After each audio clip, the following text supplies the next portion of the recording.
Excuse, Ms. Janella Robinson. Judge Donald Knapp has requested an excuse. Mr. Howard has requested an excuse. Armand R. Harris is absent.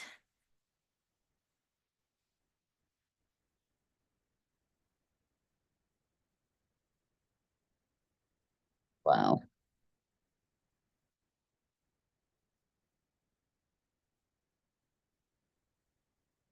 Just 1 second.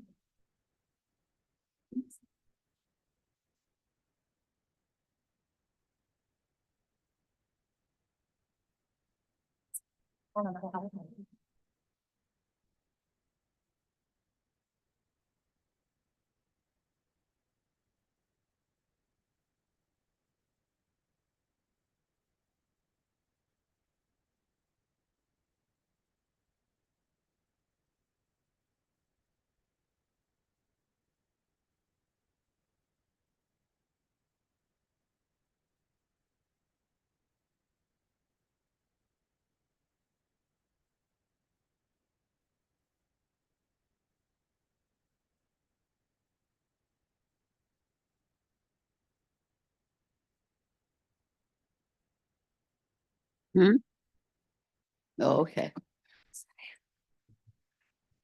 Chief Robert Dunlap. Sam Sharikian. Here. Paul Bruno. Chief Judge Pro Tem David Braxton has requested an excuse. Chair Clark Coleman. Here. We have a quorum present. Okay, thank you, Madam Clerk. Next item. Remarks from the chair. I have none. Moving on to item C, approval of the July 24th, 2024 and November 13th, 2024 meeting minutes. So we need approval on both of them? Yes, ma'am. Okay. Bruno? May you please use your mic?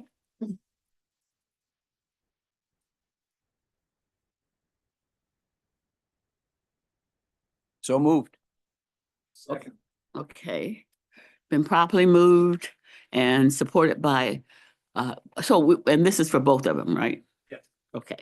So, all those in favor, please indicate by saying aye. Aye. Those opposed, the motion carries.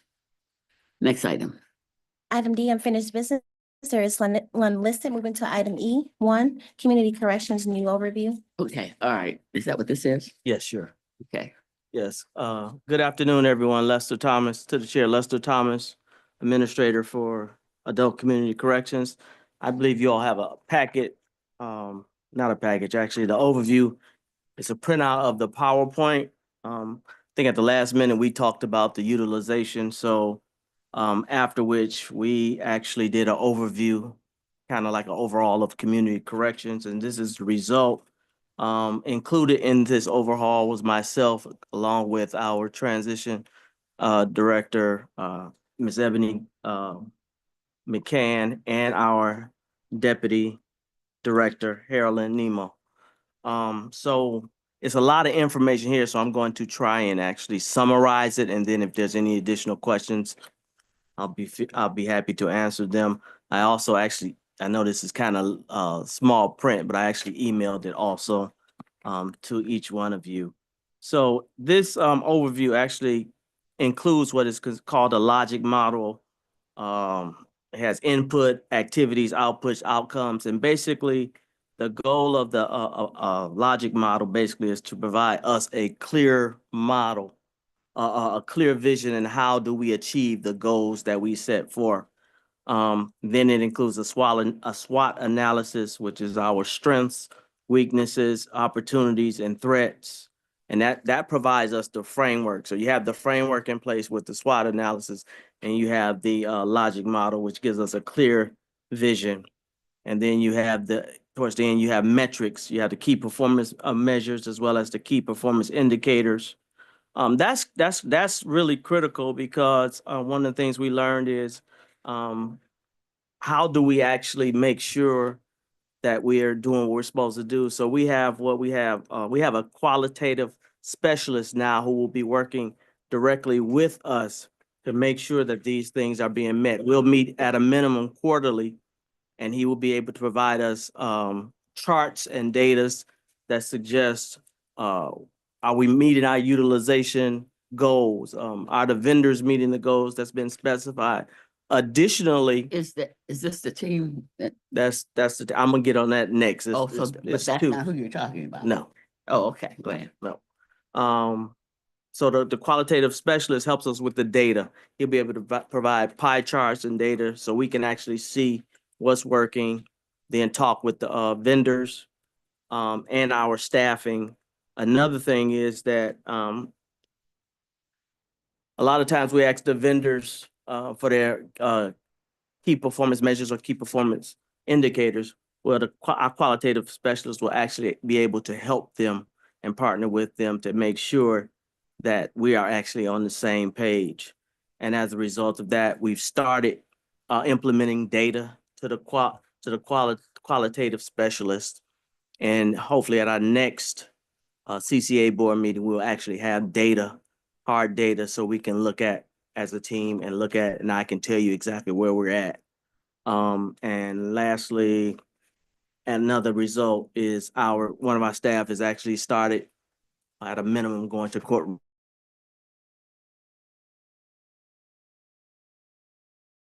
which is a segment target position, which basically helps us understand exactly who we are serving. So that's an overall of actually what this PowerPoint is. And it gives us, like I said, a clear vision. It provides us a framework for that vision, and it'll be supported with data to help us see what happens when we don't, if we're meeting our goals, if we're not. And it also help us to provide data when we apply for the application with the MDOC, and we'll talk about that later. So in the event, since this provides you with the data that will show your strengths and weaknesses or whether you're meeting your goal, if you're not meeting your goal, what does this do? Does this help you to change things around so that you're able to meet your goal? Yes, that's the reason we'll be meeting quarterly. And if we're not meeting the goals, who do we need to talk to, and what changes do we need to implement, or what do we need to eliminate to make sure that we are meeting our goals? So you meet quarterly. Yeah. And who's part of this meeting? It was Transition Director Ebony McCann, our Deputy Director, and then our qualitative specialist. His name is Jamil.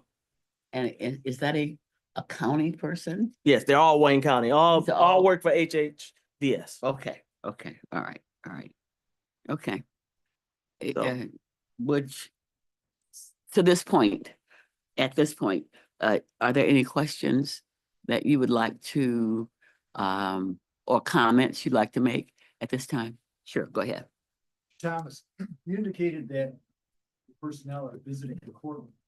Which courtrooms are you being selected Yeah, I in mean, terms of that? I was gonna- All the bench in the criminal division, or just the AOI judges? How are we doing that? I turned this one on. I would have to go back and ask her exactly which courtrooms that she has been visiting, because as of now, she's the only staffing Okay. over there now, because I'm jumping into two, but it's relevant. We just had somebody resign that worked with her. Okay, well, there used to be 4 what we call AOI judges, arraignment on the information judges, and they would kind of run the cases through those judges first, try to resolve some of those matters, and then they would go on to the trial judges. Now they're down to 2 AOI judges, and that's Judge Christopher Blount and Judge Prentice Edwards. And then the other cases are not going there any longer. They're going straight to the trial courtrooms. And I'm just wondering if Wow. your people are visiting all the courtrooms in order to educate the bench, or are they simply going to those 2 judges? Ms. McCann will be able to help Mhm. answer that question. Okay. Good afternoon, through the chair, Ebony McCann, Division Director, Transition Services. So yes, Ms. Allen is sitting in the AOI courtrooms. She works closely with the prosecutor's office, specifically the Domestic Violence Division.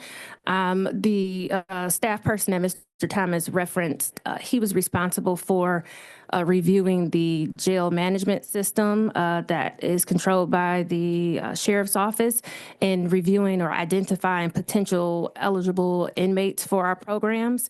At this time, Mr. Thomas and I have requested access to JMS, so that will be something that we will now undergird until we determine if it's necessary to backfill that position. But we will be reviewing the docket, so the daily inmate population, to determine those individuals who have not yet been sentenced, but if they have cases or charges that make them eligible for our programs, and then we'll communicate that to classifications and the defense attorney and the prosecutor. So yeah, we're kind of moving backwards, but we are not necessarily waiting for individuals to be arraigned, or in some instances, they may have been passed or mixed up or forgotten. And so we are attempting to identify all eligible participants as possible. Just clarify for me, Yes, you mentioned that Ms. Allen is going to the AOI judges. correct. Is she going to the rest of the bench? Not at this time. Not at this time. She is not, she just does not have the capacity because she has absorbed some of the previous staff person's responsibilities as well. So that's something that Mr. Thomas we will sit to discuss whether or not it is at this time in our best interest to fill that position. Sounds like you don't have a choice. Yes, ma'am. Chair, could I add to that? Sure, go ahead. Another thing, I met with Ms. Allen yesterday, and one of the things that we're going to implement is she did say, and actually she mentioned Judge Vonda Evans, but she said that some judges, Wanda Evans, I'm sorry, Wanda Evans, she did mention that some judges have asked for like a card of our programs to be on their desk, not something like we have. And she had wrote some down like a cheat sheet and given it to some judges. So what we're going to do is we're going to develop that and laminate it to make sure every judge has it on their desk to make sure they understand each of our programs when they're recommending And programs. the probation officers that work in those courtrooms, are they being educated in terms of what's available? Because Yes. a lot of times they can guide the judges. Yes. Sure, go ahead.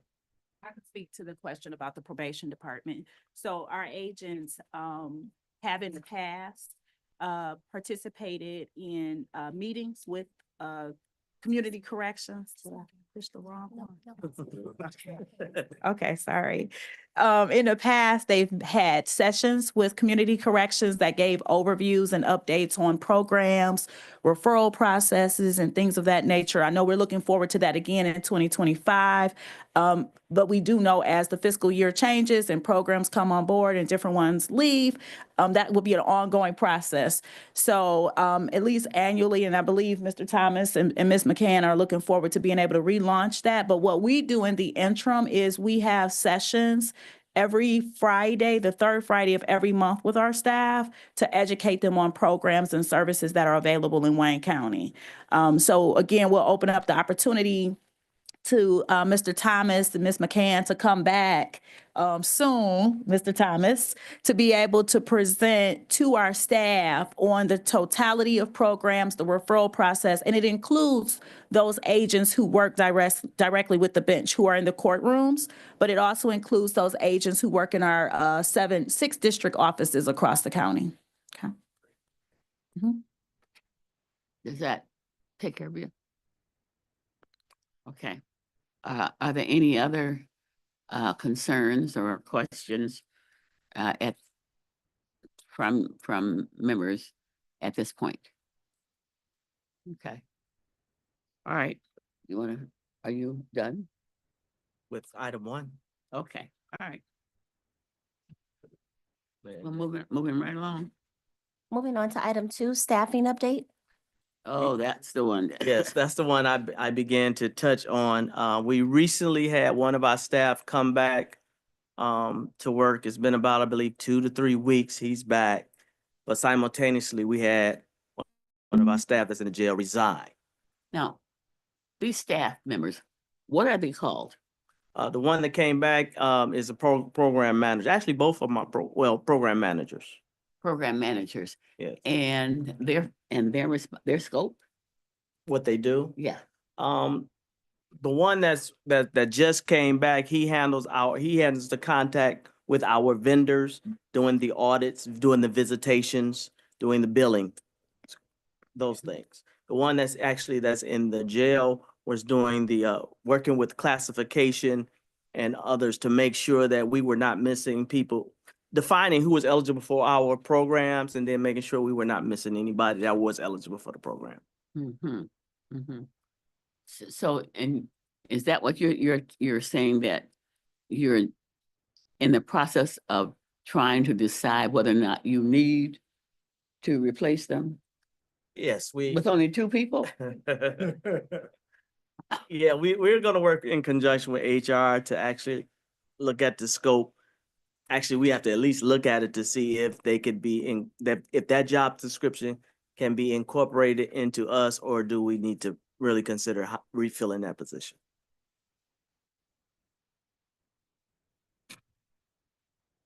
It sounds to me as though even the 2 is not enough. And if you don't have your program managers, if you don't have them, then there's certain responsibilities that are going unmet. I just don't see how many people do you have in your division? I currently have under me, I have 2 that work, actually 4. And they are? 2 program managers and 2 work in the jail basically, and 2 work in the office. That 2 that basically what they do is they go to our vendors and everything. They split up, they go to the vendors, do the billing, make sure that the vendors are fulfilling the obligations of their agreements, doing audits and stuff like that. Mhm. And the 2 that work in the jail, that they are the ones responsible for making sure we're implementing our programs, people qualify the programs, and those necessary, and actually eyes and ears for us. So the 4, you got 4. Yes. Does that include the one? Well, we have 3 now. One I was gonna resigned. say, does that I'm include the sorry. one just left? Yeah, we have 3 now. Okay. So that's another thing we're wrestling with. When you say 3, does that include you? No, that does not include. Oh, all right. So 4 including me. 4 including you. Yeah, we had 5. Okay. All right. Okay. Are there any comments? I do. Sure. Just in looking at the transition service overview plan, and thank you all for developing it. I think it was very thorough and well put together. And we'll be able to serve the county truly, honestly, at a very, very high level. So I do appreciate it. I know the work it takes to put together a whole logic model with a SWOT. So thank y'all for that. That's a lot. I will ask that in some of the key areas that I took a look at under advocacy and coordination, and just a few others when we're talking about the plan for 2025, going back to the comment of the courtroom probation staff, I just want to make sure that we're including the probation agents, because in here, one of the things it mentions is referrals from probation or the bench through sentencing. And it's also post-sentencing, just to keep that in mind. While we're supervising individuals in the community, their needs change and their risk change.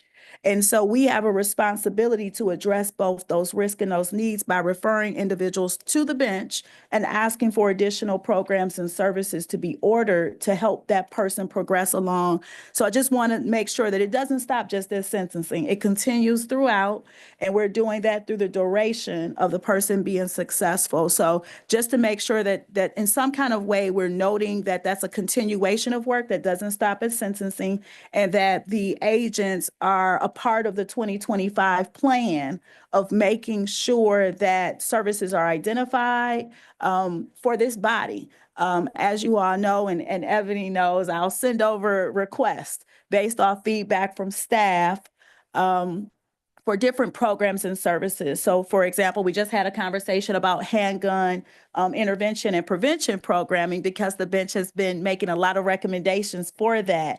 and wanted to bring it to the body that that's a need that we're seeing, to make sure that we can meet the needs of the probationers based off the orders of the bench. So including the probation officer's work and continuous assessment and identifying risk and needs, they're a part of that process too. Thank you. So, mhm.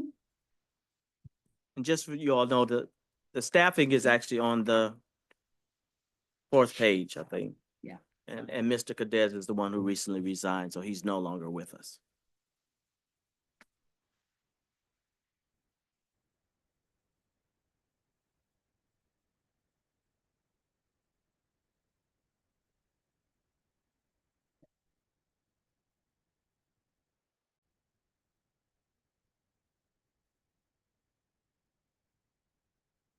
So now we have, so Mr. Cadez was the administrator for the differential unit. And Lisa Allen is the department supervisor, case differential unit. Lucille Battle, quality assurance analyst. And Michael Singleton is program manager. So you're trying to decide whether or not this position is going to be filled. That's correct.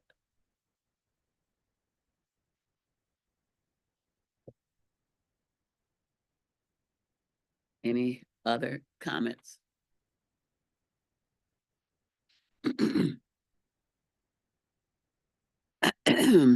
Well, I really don't know if I have stressed my thoughts that it looks like you guys are understaffed. And to be considering whether or not you want to refill a position when you're already, it looks like you're understaffed. And can you really achieve what this community corrections division is trying to do? I don't know. It just, to me, it looks like it needs help. And I just say that. If I may, Ebony Sure, McCann. sure. Commissioner, you are accurate in your sentiments. Mr. Thomas has been working with our state liaison, Molly Maynard from the State Office of Community Corrections, whom has expressed concern regarding whether or not Wayne County is top heavy as it pertains to employees. So a lot of the guidance in structural changes that have been made or that we were contemplating making are coming directly from our grantor. However, I think that this discussion is imperative to express the need for the filling of that position. And so we were requested, or Mr. Thomas was asked to review those roles that Mr. Cadez previously held, the responsibilities that were embedded in his role, and to review whether or not some of those administrative capacities could be revisited or restructured to allow him to provide more support to programming. And so when we reference that we are, considering it, that's what we are looking to determine whether or not some of those administrative roles can be removed or absorbed elsewhere, and then he or that position have more of a program face.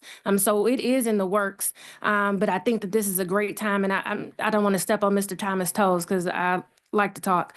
But when it comes to the discussion for completing the fiscal 2026 application, I think, your input and all of those suggestions will definitely be taken into consideration as Mr. Thomas completes or prepares to draft that application, and just have a more present voice as it pertains to completing the application. Who determines your budget? So we review the expenditures for the previous year. and determine, we look at expenditures, utilization, and then we make a projection regarding what we anticipate the following fiscal year's budget to be. And so for fiscal 2024, we were significantly underspent, and as a result, we requested the 1.3 million for fiscal 2025. And at this rate, it appears that we have a couple of programs that are exceeding our expectations. However, with the, we had one staff person that was on medical leave for 9 months. And with him being on medical leave for 9 months, those were unspent funds used or that weren't used. And so we have, some money that was left over. And so I think Mr. Thomas is kind of looking to see, based on the current trends, whether or not we will request more for fiscal year 2026. It seems like just based on emails that we've received from Ms. Robinson, that there may be a need to request additional funding to offer or provide that gun violence prevention class.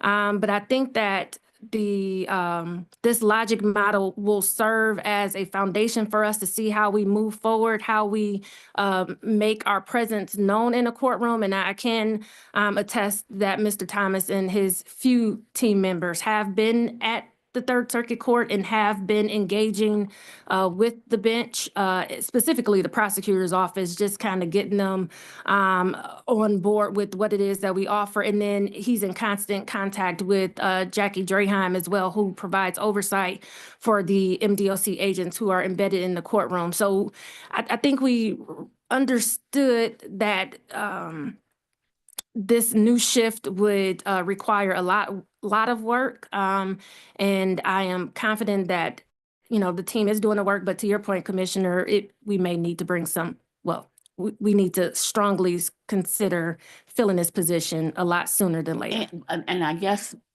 my question should be, who approves staffing? So the fiscal budget, our grant application cannot exceed, our administrative costs cannot exceed 30% of the total award that we received from the Michigan Department of Corrections. Okay. So we received the $1.3 million last fiscal year. So our administrative budget has to be under 30% for MDOC to approve it.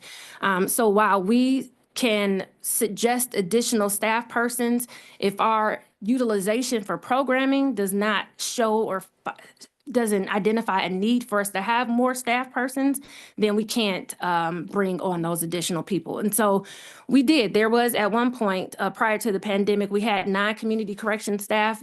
In some years, we were paying more in personnel charges than we were in programming. And so I think the goal now is for us to expend the program money. And if we find or show then that there's a need for additional staffing based on our program utilization, that MDOC would be more than willing to provide us additional money. But we first have to prove that there is a need for additional staff based on utilization. So MDOC Yes, is that's the agency yes, that approves or disapproves correct, staffing. correct. And that's what you're with that. Yes, Agency. I'll just add a Right. little bit of clarity though, partially with it. They will approve, as Ms. McCann said, the overall budget amount based off the 30% of the grant award. But the titles, the positions, all of that comes through Yeah. Ms. McCann's shop. So as example, in looking here, you have Mr. Cadeas, who was an administrator. Right. And then you have another supervisor and another program manager. My question would be, well, who do we have that are actual line level staff? Because these are more higher level positions who provide more program oversight, staffing oversight. And it sounds like now Lisa Allen is working outside of her normal classification as a supervisor, managing people, but actually doing the work, which could then augment the cost in the budget for personnel. So welcome to, again, Ebony McCann, welcome to the wonderful world of Wayne County classifications and titles. So Lisa Allen, she was hired as a department supervisor or department manager. At the time, prior to the pandemic, she did in fact supervise employees. they were all let go or they were laid off as a result of the pandemic, and those positions have not been filled.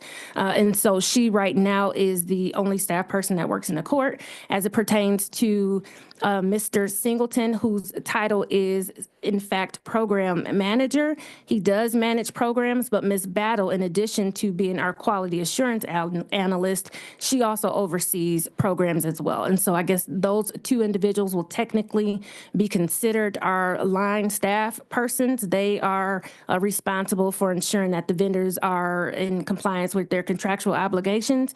They vet and verify invoices on a monthly basis. And as Mr. Thomas indicated, they also attend or sit in on groups to ensure that the services that they included or incorporated in their contract are the actual services that are being rendered. And Ms. Allen specifically works directly with the court to determine eligibility or ensure that the classification unit is getting individuals who've been released to residential treatment facilities. She also works with the mental health court for diversion.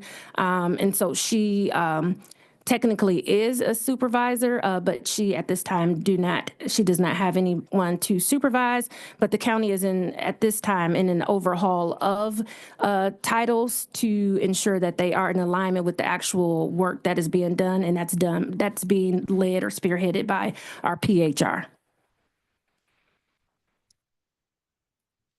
Store Deputy Chief, question. Thank you.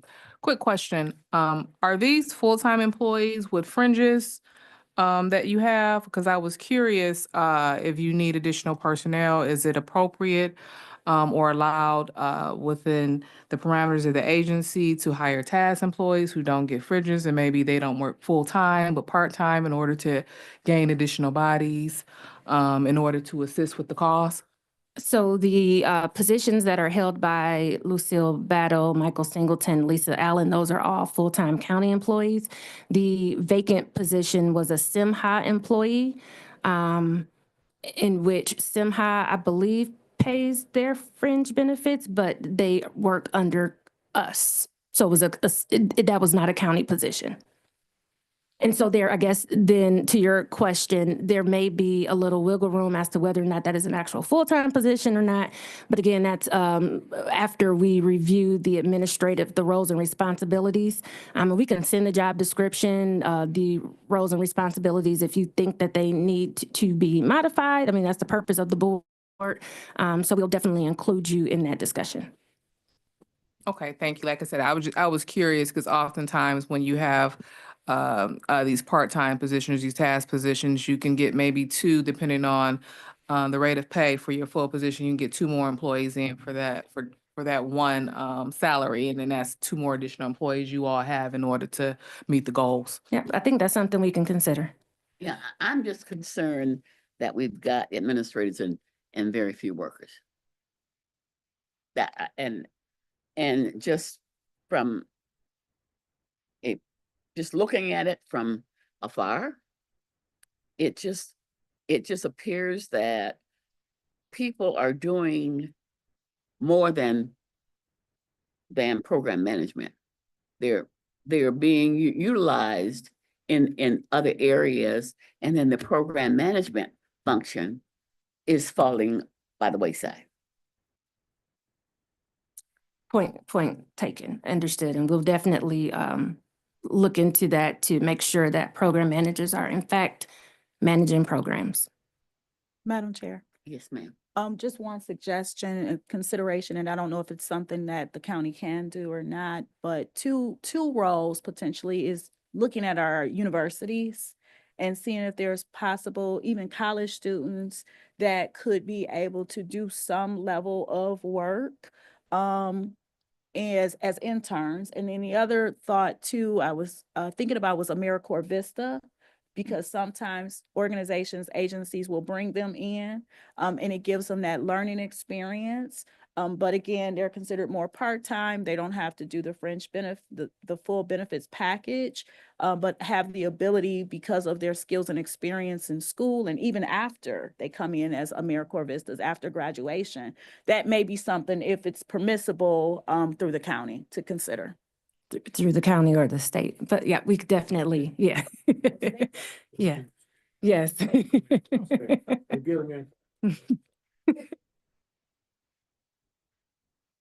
Madam Chair, if I may. Sure.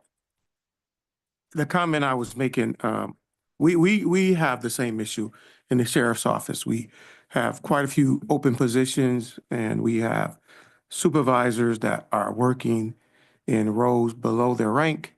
And so, if there's any magic formula to solve this, I would say include us in it. We are making some progress in that, we started a new process where it has always been hard to keep up with DPD because usually people apply for law enforcement in Detroit, Wayne County. Typically, we'll pick Detroit first or the county. But what we've done lately is once a person is completed all their background checks and eligible to be hired, we hire them right away, opposed to making them wait until we start an academy. And so that has been helpful. And I think certainly I just wanted to step in and kind of back up my county counterparts here because, the suggestions are great, but it's not like some of these things haven't been considered. And so I just thought I'd throw myself on the sword with them a little bit. And I appreciate that. I do appreciate that. But when you look back to before COVID and you had 9 employees and you look now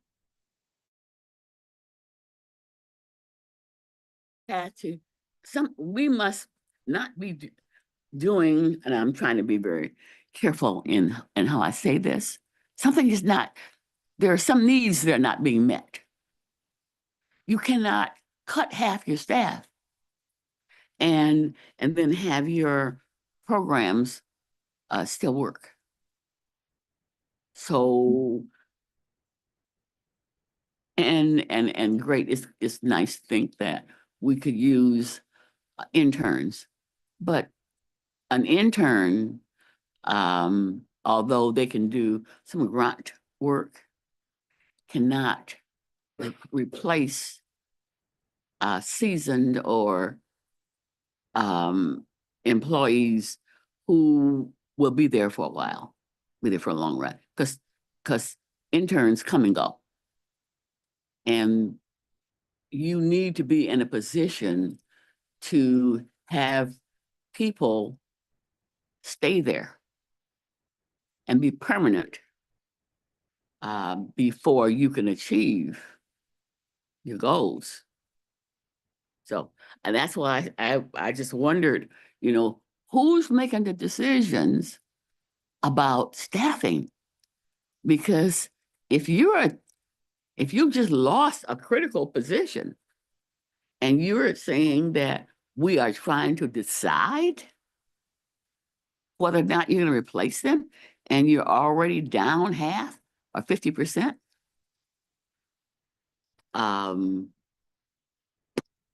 Anyhow, those are my thoughts. And I just feel like if we're going to have a department that in Wayne County and achieve the goals set forward, we need to have people that are able to do the job. And I don't mean the chiefs. I mean some Indians. Okay. Madam Alright. Chair, question? If I Yes. could, probably for Mr. Thomas, in the booklet under the program initiatives, I didn't see the violence prevention program listed. I don't know if you guys were planning on talking about that later. Yes, we're going. Okay. So I'm done with the staffing update. Well, I can actually talk about the violence prevention now. That is something that we anticipated it would be operating. But what happened is they had some issues obtaining their insurance. So we're waiting for them to obtain their insurance, and as soon as they obtain the insurance, we will be able to provide those services. But that was the holdup. Is this the company that Real was Solutions? awarded the bid Yes, for the violence reduction program? yes. and they don't have insurance. That's a good start. So we anticipate that soon, and actually, and we're also going to talk with them to see if they will be able to absorb the handgun prevention intervention program. Okay, any other comments? It's been forever. Oh, the insurance part. Well, just- Hopefully, Let's get this hopefully by next program. week. We anticipate next week, I believe. Through the chair. So I reached out to the vendor today for an update. The county requires that our contractors have insurance up to $2 million in some areas. And so the vendor has 3 of the 4 required. They don't have, or they are seeking a quote for workman's comp at this time. Once the insurance is secured, the contract will go into our TCM process for commission approval. So it still requires commission approval, but we are one step closer to getting that commission approval once the insurance has been secured. It can be a while, and I guess that we need to then, have a discussion with procurement to see what, if anything, occurs in the event that a vendor is unable to secure the appropriate insurance as required by the county.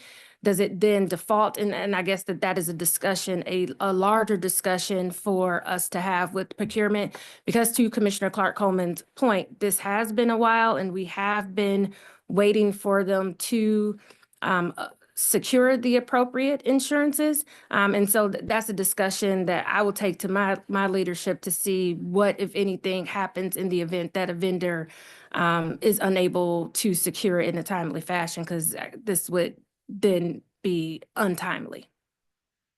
So did this vendor have experience in this, in being able to handle something of this sort? So yes, it's my understanding that this vendor provides the services at 36 District Court through Judge Shannon Holmes.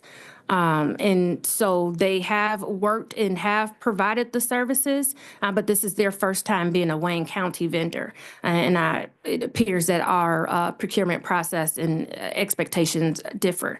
But no, it appeared they have provided and are providing the services through 36 District Court. So they provide 2 misdemeanors. I see. Okay. Next.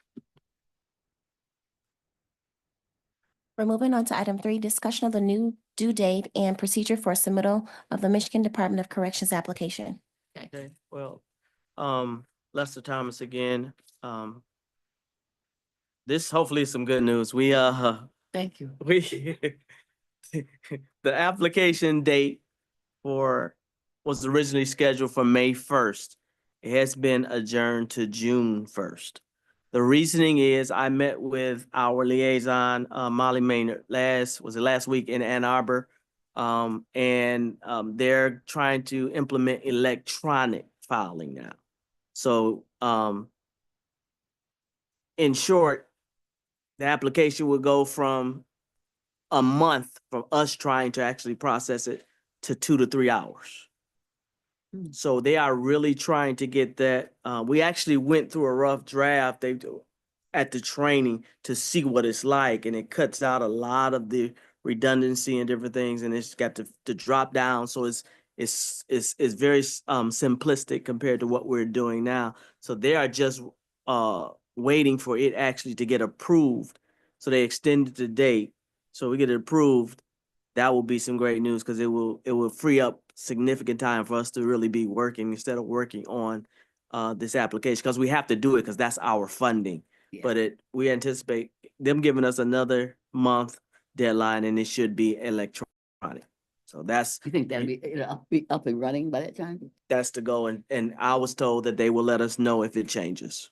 I see. But they took us through all the training So I am fingers crossed that actually they didn't take us through all that and then say we have another paper application. Okay. All right. Any comments on the M Department of Corrections application? Okay, next item. Item 4, discussion of the anticipated budget for 2025.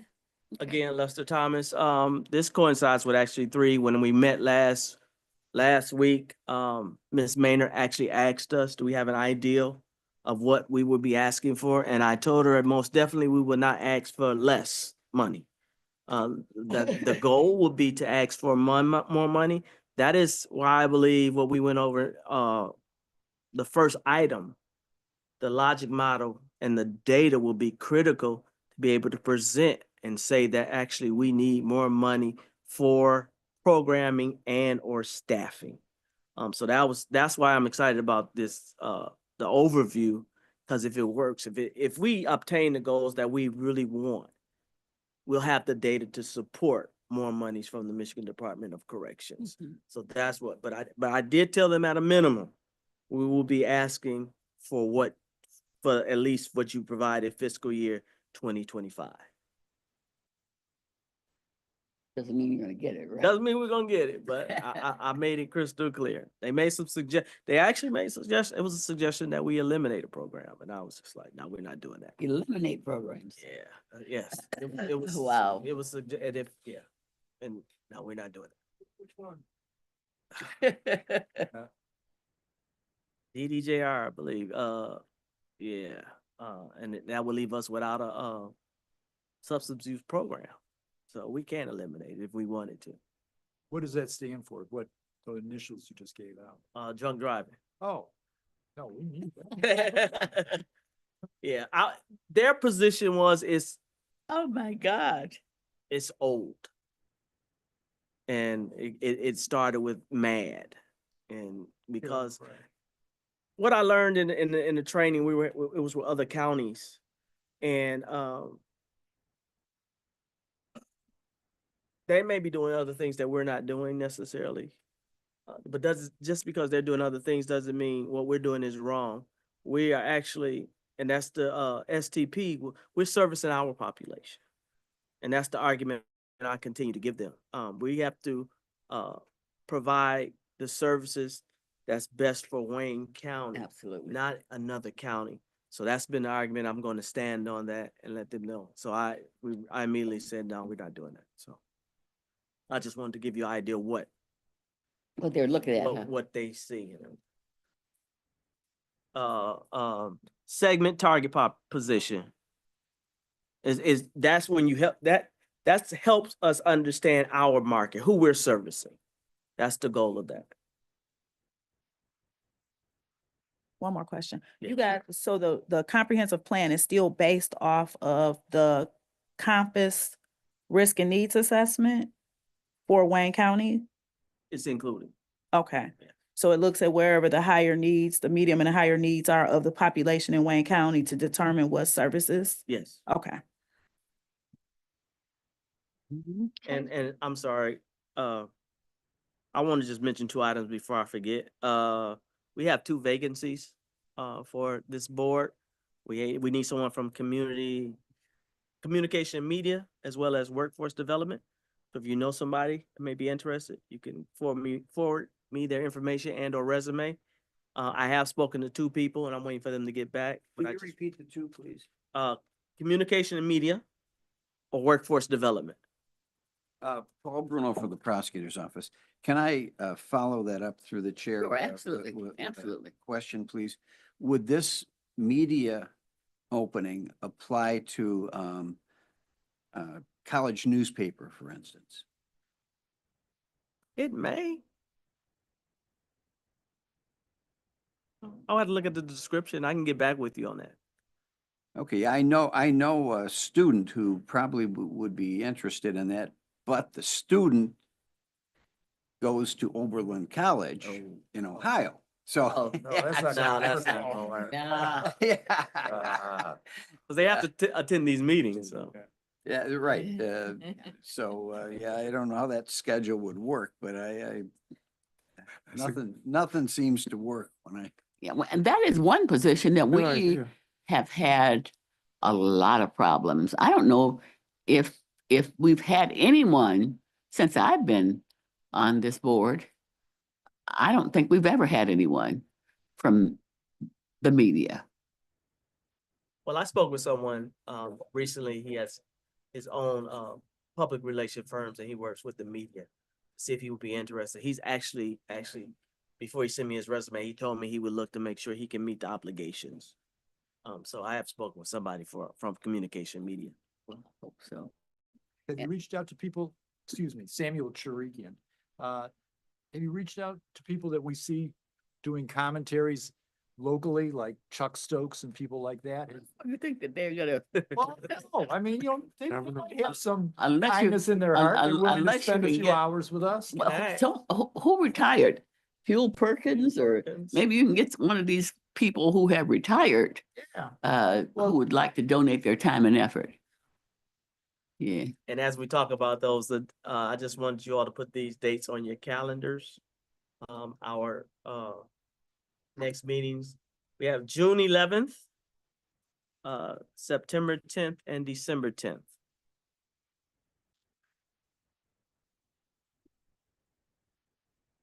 And does 2 o'clock basically work good for everyone? well, no later than No 2, later than 2? not for me. Okay, June all right. 11th. So those, June 11th, September 10th, and December 10th. Thank you. Chair, Mayor. Sure, go ahead. So I just wanted to go back about the data that we're talking about preparing for the state of Michigan to justify budget. You know, I think it should be noted that last year, the year before, when they talked about the reductions and the cuts, you know, when you look at jail population was way down, and we were also preparing to close 3 facilities and move into the new jail where we've been since September. And what I've noticed over the last really 3-4 months, our population is steadily ticking up. And so Ticking up to- now? Yes. Wow. And we're not even at summer yet. And so right now, today, we have a total of 2,222 people that's under the manager of the sheriff's office. And Mm. 1,361 of those people are currently in the jail, and 861 is out on tether. Wow. Probably this time last year, and I'm just off the top of my head right now, there was probably more like 1,100 out on tether and less in the jail.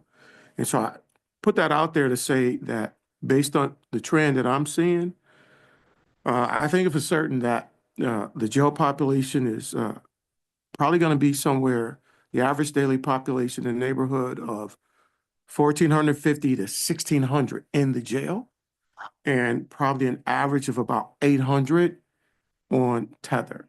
And what that means is these services that we're talking about from, we call it CDU, Case Differentiation Unit, which is community corrections staff that works in the jail Right. alongside jail classification and our custody staff. Part of their job is to help screen the population and identify people who, based on charges and offenses that could probably, be better served, if you will, Right. in the community if they have issues that are contributing to their criminal behavior, Mhm. such as alcoholism, substance abuse, and whatnot. And so what we're seeing right now is there's more and more people being placed into jail and less people being placed on tether. Now, But both populations combined is going to be significantly more than where we were last year at this time when they reduced the budget. and you attribute that to, I attributed that to, we're really getting past the pandemic phase. We're now, 5 years out of pandemic. Mhm. This time last year, you didn't have as many judges going into the court A lot of them were working remotely. Right. And more coming back now. And let's not forget, the Wayne County criminal justice system is the largest in the state of Michigan. Mhm. Our Third Circuit Court is the busiest, the largest and the busiest court in the state. And so I think that alone should have some consideration when the state of Michigan is deciding how to split up this pie for community corrections. I agree. And just to add to that, maybe that ought to be part of your discussion Yes. when you are when they're talking about when you're asking for additional funds, especially the fact that if you're operating minimally, Mhm. that jail population is going to continue to Yes. escalate. So in your justification, you certainly need to make sure that they're aware of what of his conversation. Well, actually, me and Ms. McCann had a conversation earlier today about that because included in the application, we will ask the jail their average daily population, different things like that. So we'll incorporate their data, and with this logic module and everything, we'll be able to provide data to say, okay, this is what it was last year. Right. This is what it is this year. So it'll justify what so it'll all be included. And if I may, Ms. McCann has always done that. I just brought it up here because certainly I don't think we've gotten to that point yet. Right. And, I'm looking at it every day in real time. And so I think another part of this is now that the criminal court, prosecutor, clerk, and the jail were all co-located on one campus under one roof, I think you're going to see more volume in terms of activity of individuals who may be eligible for some of the services and programs Mhm. offered by community corrections. And so I think you're going to see a higher output, and there's certainly going to be a need for additional staff for the case differentiation unit to make sure that these people don't languish in jail. Right. And yeah, and I agree with Mhm. all of that. So that means that there's got to be better communications with the judges Yes. to let them know how important it is to utilize the services rather than sentencing them or leaving them in the jail. Can I ask a question? Sure. Uh, Bruno. Are we accepting prisoners from other jurisdictions and housing them at the Wayne County facilities? Through the chair, absolutely not. Thank you. You know, That's all I needed to know. The department that. We don't have enough for our own. The department that birthed me and trained me and helped me be where I'm at, they think I've just kind of lost my mind and my roots because they'll call me from time to time and I had to tell them, nope, not until they're You arraigned. call the city, the That's city, right, the yeah. city's trying to Yeah, the infringe. city's- And that's an interesting question because certainly I think we all know right now that the federal government is looking at, law enforcement agencies' cooperation with federal authorities as it relates to detainers and whatnot. You mean like So- ICE? Yes. And I so know. our policy has always been to cooperate with all of law enforcement, regardless, state, federal, or local. But that cooperation is based on obviously criminal-related matters. Thank you. And so to that end, I think we have a meeting with them on Monday. And, as I stated, when Detroit calls and say, hey, we got this person, we need to house in the jail, number one, have they been charged and arraigned? Well, nope, we're working on that, call us back. So we're not treating anybody any different, Good, if ICE or anyone else call. good. And if we're gonna Very do good. anything for anybody, that's where my biggest priority. paycheck come from is Detroit. Yeah, your We're gonna priority take care of them. is Yes. Wayne County. Yeah, but no, we don't, and we just don't have the staff. We're short-staffed. And we can barely manage what we're actually responsible for managing. Thank you. Yes, ma'am. Any other comments? May I ask a question? And I don't want to open up something for a long discussion, but just briefly, because you're dealing with issues that you're going to be talking about in terms of the budget. I'm concerned about mental health court. And my biggest concern is, I've been doing this a long time. I started out in the public defender or the Mhm. defender's office in 1980. Wow. And so I have been doing criminal defense for 45 years. And what I want to know is, out on the street, there are so many mentally ill I people. know. And I get so many clients that are mentally ill, and the forensic center is useless. I mean, it's a big rubber stamp. I mean, we just kind of go through the motions. We send him out there, we get a report back, oh, he's fine. You know, he's been hospitalized 6 or 8 times because he's mentally ill, been in special ed all his life, can't read and write. I saw a young man today in front of Judge Taylor.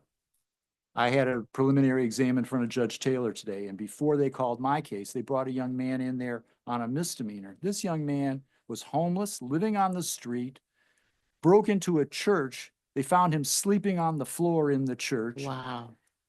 The judge said, well, you know, you're going to plead to a misdemeanor, but there may be some kind of repercussions if you're not a citizen.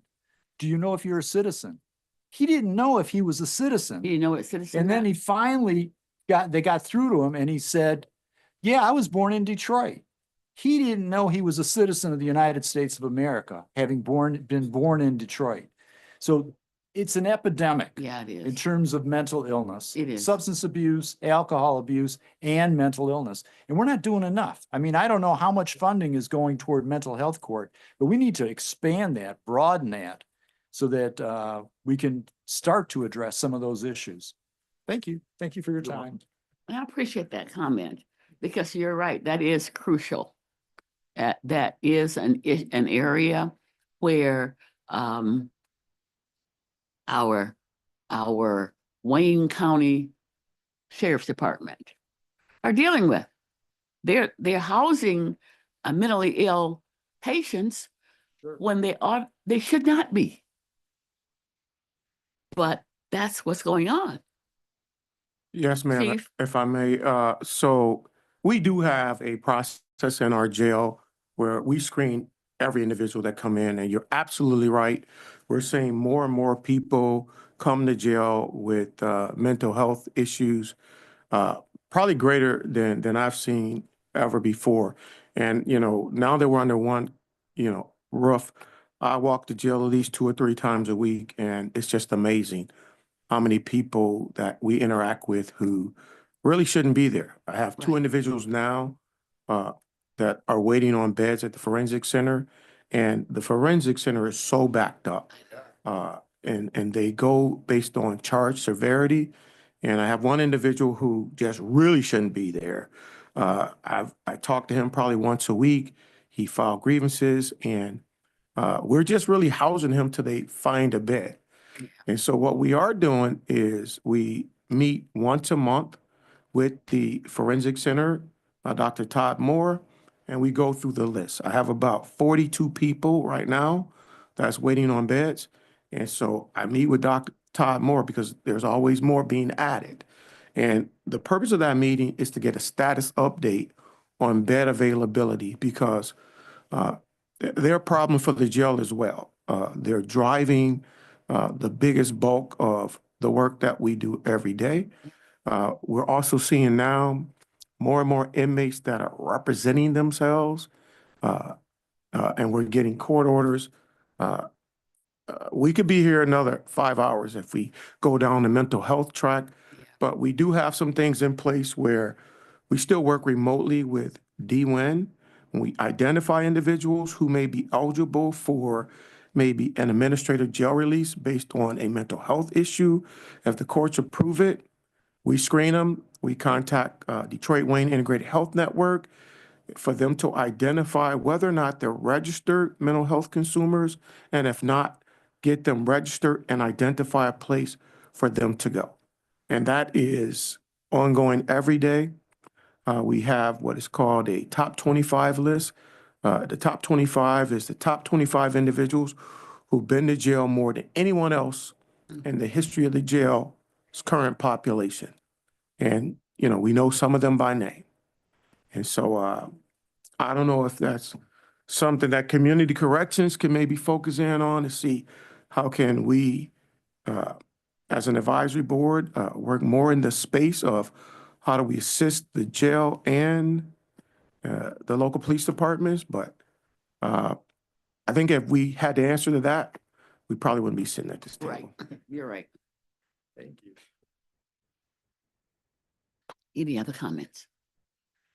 Okay, so item, Item F, such other matters as may be properly submitted before the board. okay, I've not been made aware of any other. Item G, public comments. Okay. Is there anyone, it is, that line's open? The lines are open. There are no hands on Zoom and no emails were received. Okay.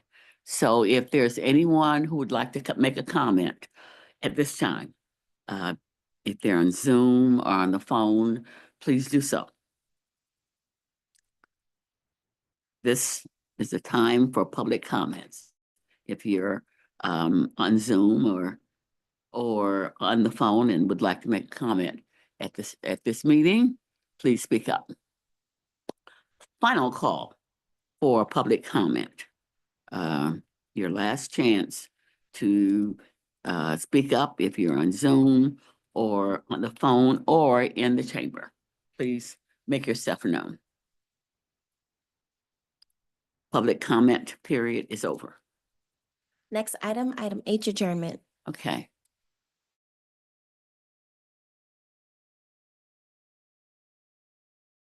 Be adjourned. Thank you. Do I have a support? Support. Thank you.